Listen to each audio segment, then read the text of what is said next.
গুৰুত্বপূৰ্ণ খবৰ দিব বিচাৰিছো হিমন্ত বিশ্ব শৰ্মাই মুখ্যমন্ত্ৰী হিচাপে শপত গ্ৰহণৰ প্ৰাক্ষণত এতিয়া হিমন্ত বিশ্ব শৰ্মালৈ বিশেষ আহ্বান এপিচিচিৰ সভাপতি গৌৰৱ গগৈৰ মতে হিমন্ত বিশ্ব শৰ্মাই কেইটামান বিশেষ কাম কৰক তাৰে ভিতৰত হৈছে যে জনতাক দিয়া প্ৰতিশ্ৰুতি পূৰণ কৰক মুখ্যমন্ত্ৰী হিমন্ত বিশ্ব শৰ্মাই কেৱল সেয়াই নহয় মহিলাৰ সুৰক্ষাৰ বাবেও কাম কৰক হিমন্ত বিশ্ব শৰ্মাই যি ধৰণৰ প্ৰতিশ্ৰুতি দিয়া হৈছিল জনতাক সেই প্ৰতিশ্ৰুতি পূৰণ কৰিবলৈ শপত গ্ৰহণৰ পূৰ্বে নতুন চৰকাৰলৈ আহ্বান এবাৰ গৌৰৱ গগৈৰ অবিশেষ দৰ্শকসকলৰ বাবে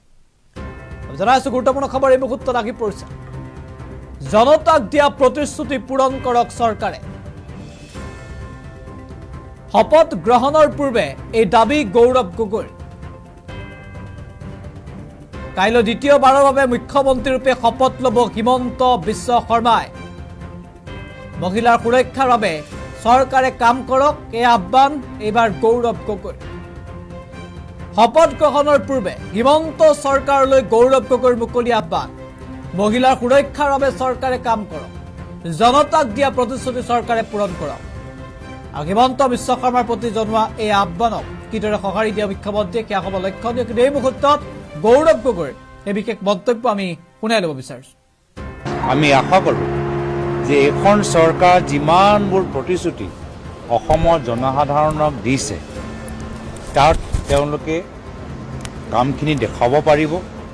আৰু আজিৰ তাৰিখত অসমৰ জ্বলন্ত সমস্যা ঢেৰ বিশেষকৈ আজিৰ তাৰিখত আমি দেখা পাইছোঁ যে অসমৰ মহিলা সমাজে এখন চৰকাৰক যথেষ্ট সমৰ্থন কৰিছে কিন্তু মহিলা নিৰাপত্তা আজিৰ তাৰিখত অসমৰ এটা বৃহত্তৰ সমস্যা দুখ লাগে যে অসম আৰক্ষী যোৱা কেইটা বছৰত বিজেপি দলৰ অস্ত্ৰ দৰে কংগ্ৰেছ দলৰ নেতাৰ পিছে পিছে দৰে কিন্তু মহিলা নিৰাপত্তাৰ ক্ষেত্ৰত যি ভূমিকা ল'ব লাগিছিল লোৱা নাই মোৰ প্ৰথমতে অনুৰোধ থাকিল যে অসম আৰক্ষীবোৰ এটা বিশেষ নিৰ্দেশনা দিয়ক যে মহিলা নিৰাপত্তাৰ ওপৰত জোৰ দিয়া যাওক আগন্তুক দিনত আমি আশা কৰোঁ যে এখন চৰকাৰ যিমানবোৰ প্ৰতিশ্ৰুতি অসমৰ জনসাধাৰণক দিছে তাত তেওঁলোকে কামখিনি দেখুৱাব পাৰিব আৰু আজিৰ তাৰিখত অসমৰ জ্বলন্ত সমস্যা ঢেৰ বিশেষকৈ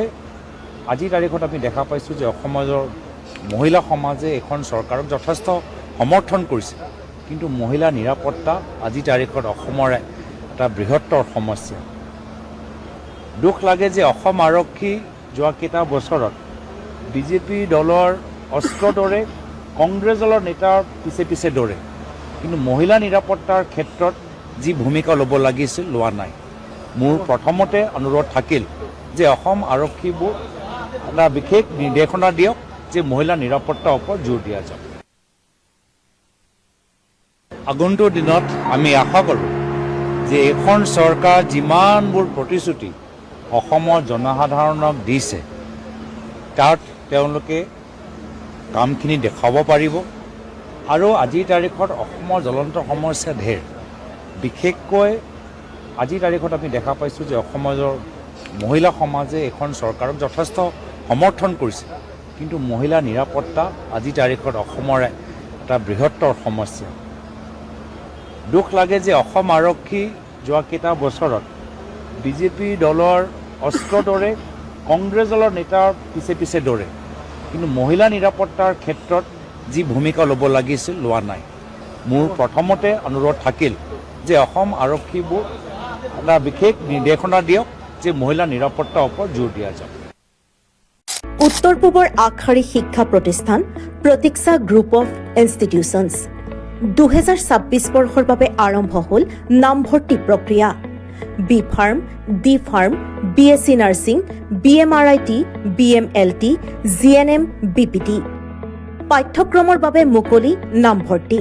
17 এপ্ৰিলৰ পৰা আৰম্ভ হৈছে বিনামূলীয়া CWE কোচিং আজিয়ে যোগাযোগ কৰক এই নম্বৰত 9706321768 9181022366 আৰু 9181022377